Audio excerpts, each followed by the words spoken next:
ಎಲ್ಲರಿಗೂ ನಮಸ್ಕಾರ. ಇವತ್ತು ಬೀನ್ಸ್ ಪಲ್ಯ ಬಸ್ಸಾರು ಮಾಡೋದು ನೋಡೋಣ. ಅನ್ನ, ಪಲ್ಯ, ಸಾಂಬಾರು ಒಳ್ಳೆ ಡೈಜೆಷನ್ ಫುಡ್ಡು. ಇದು ನಮ್ಮ ಆರೋಗ್ಯಕ್ಕೂ ಒಳ್ಳೆಯದು. ವೆಯ್ಟ್ ಲಾಸ್ ಅವ್ರಿಗಂತೂ ತುಂಬ ಉಪಯೋಗ. ಸಾಂಬಾರು ಮಾತ್ರ ತುಂಬ ಚೆನ್ನಾಗಿದೆ.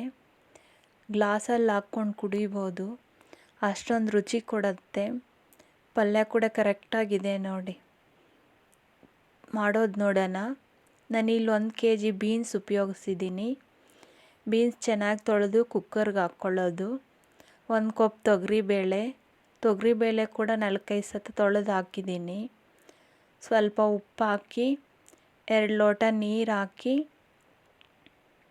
ಲಿಡ್ ಕ್ಲೋಸ್ ಮಾಡಿ 2 ವಿಜಲ್ ಕೂಗಿಸಿದ್ದೀನಿ. ಇಲ್ಲಿ ತೊಗರಿಬೇಳೆ ಬದಲು ಇವಾಗ ಕಡಲೆಕಾಯಿ ಸೀಸನ್ ಆಗಿರೋದ್ರಿಂದ ಕಡಲೆ ಬೀಜ ಕೂಡ ಹಾಕಿ ಪಲ್ಯ ಮಾಡ್ಕೋಬೋದು. ಪಲ್ಯಕ್ಕೆ ಪುಡಿ ಮಾಡ್ಕೊಳ್ಳೋದು. 1 ಕಪ್ ಕಡಲೆ ಬೀಜ, ಪಲ್ಯಕ್ಕೆ ಬೇಕಾಗಷ್ಟು ಖಾರದ ಪುಡಿ, ಒಂಚೂರು ಉಪ್ಪು ಹಾಕಿ ನುಣ್ಣಗೆ ರುಬ್ಕೋಬೇಕು. ಇವಾಗ ಬೇಳೆ ಎಲ್ಲ ಕುದ್ದಿದೆ, ನೀರು ಸಪ್ರೇಟ್ ಮಾಡ್ಕೊಳ್ಳೋದು. ಒಗ್ಗರಣೆಗೆ ಒಂದು ಬಾಣಲಿಯಲ್ಲಿ 2 ಟೇಬಲ್ ಸ್ಪೂನ್ ಎಣ್ಣೆ ಹಾಕಿ ಸಾಸಿವೆ, ಜೀರಿಗೆ, ಜಜ್ಜಿರೋ ಬೆಳ್ಳುಳ್ಳಿ, ನಾನು ಮೀಡಿಯಮ್ ಸೈಜ್ 2 ಈರುಳ್ಳಿ ಕಟ್ ಮಾಡಿದ್ದೀನಿ. ಈರುಳ್ಳಿ ಜಾಸ್ತಿ ಬೇಕಾದರೂ ಹಾಕ್ಕೋಬೋದು. ಈರುಳ್ಳಿ ಜಾಸ್ತಿ ಹಾಕಿದಷ್ಟು ಪಲ್ಯ ಚೆನ್ನಾಗಿರುತ್ತೆ.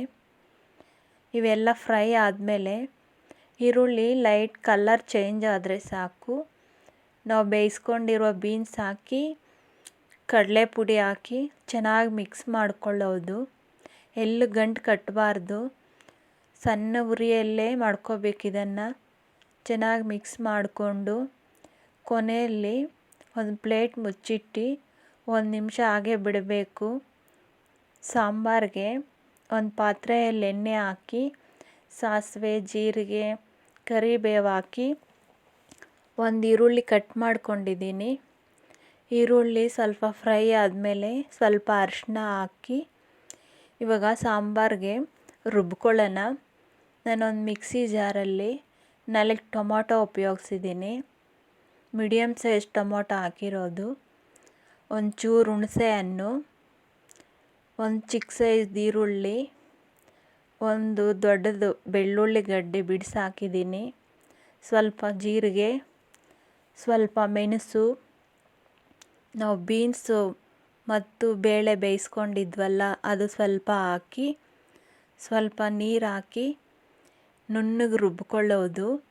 ಇಲ್ಲಿ ಧನಿಯಾ ಪುಡಿ, ಖಾರದ ಪುಡಿ ಬದಲು ಸಾಂಬಾರು ಪುಡಿ ಅಥವಾ ರಸಂ ಪುಡಿ ಹಾಕ್ಬೋದು. ನುಣ್ಣಗೆ ರುಬ್ಕೊಂಡು ನಾವು ಬೇಳೆ ಕುದಿಸಿರೋ ನೀರೇ ಹಾಕಿ ಚೆನ್ನಾಗಿ ಮಿಕ್ಸ್ ಮಾಡ್ಕೋಬೇಕು. ಇವಾಗ ಸಾಂಬಾರಿಗೆ ಬೇಕಾದಷ್ಟು ಉಪ್ಪು ಹಾಕಿ ಚೆನ್ನಾಗಿ ಮಿಕ್ಸ್ ಮಾಡಿಕೊಂಡು ಒಂದು 5 ನಿಮಿಷ ಕುದಿಸ್ಕೊಳ್ಳೋದು. ಸಾಂಬಾರು ಮಾತ್ರ ತುಂಬ ಚೆನ್ನಾಗಿರುತ್ತೆ.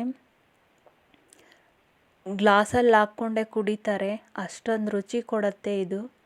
ಸಾಂಬಾರು ಬೇಕಾದರೆ 2-3 ದಿನ ಇಡ್ಬೋದು, ಚೆನ್ನಾಗಿರುತ್ತೆ. ನಾನಿಲ್ಲಿ ಅನ್ನದ ಜೊತೆ ಮಾಡಿದ್ದೀನಿ. ಅನ್ನ, ಪಲ್ಯ, ಸಾಂಬಾರು ಇದು ನಮ್ಮ ಆರೋಗ್ಯಕ್ಕೂ ಒಳ್ಳೆಯದು. ಒಳ್ಳೆ ಡೈಜೆಷನ್ ಫುಡ್ಡು. ನೀವು ಒಮ್ಮೆ ಟ್ರೈ ಮಾಡಿ ಕಮೆಂಟಲ್ಲಿ ತಿಳಿಸಿ.